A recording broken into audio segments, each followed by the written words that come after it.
nakapagbigay na tayo ng ganitong pondo, yung 200,000 sa bawat barangay, nakapagbigay na tayo sa halos 37,000 at 37,000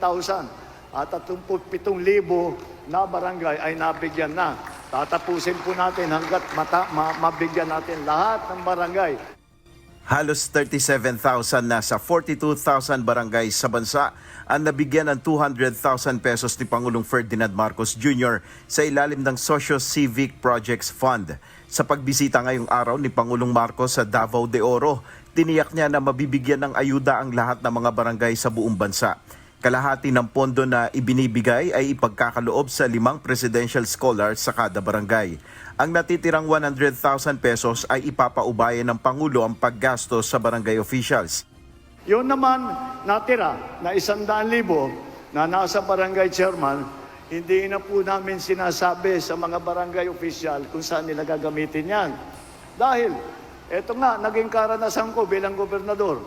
Wala nang mas alam ang sitwasyon ng isang barangay kung hindi ang mga barangay official. Kahit na sinong eksperto na magsasabi, hindi, alam ko yan, hindi mo masasabi na mas alam nila ang sitwasyon sa barangay na yan, kundi tanong mo sa mga barangay official. Para kay Pangulong Marcos, dapat madala sa bawat sulok ng bansa ang pag-unlad. Napaka-importante po na ang development ng Pilipinas ay hindi lamang sa taas, hindi lamang sa matataas na opisyal, hindi lang sa Maynila, kung hindi sa bawat barangay sa buong Pilipinas. Muling nangako si PBBM na isusulong sa Kongreso na madagdagan pa ang budget sa pagbibigay ng ayuda sa mga barangay. Hihingian ngayon natin ang ating mga congressman. Pagdating ng budget, pupuntahan natin yung mga congressman, sasabihin ko, magandang programa ito, dagdagan ninyo ng pondo.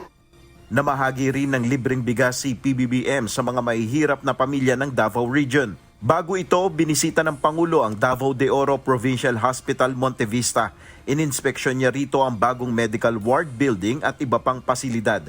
Aktwal rin niyang nasaksihan ang pag-issue ng discharge papers sa ilang pasyenteng nakinabang sa Zero Balance Billing Program kung saan wala silang binayarang gastusing medikal. Nel Maribuhok, UNTV News and Rescue, Diyos ang aming sandigan, serbisyo publiko ang aming pinahalagahan.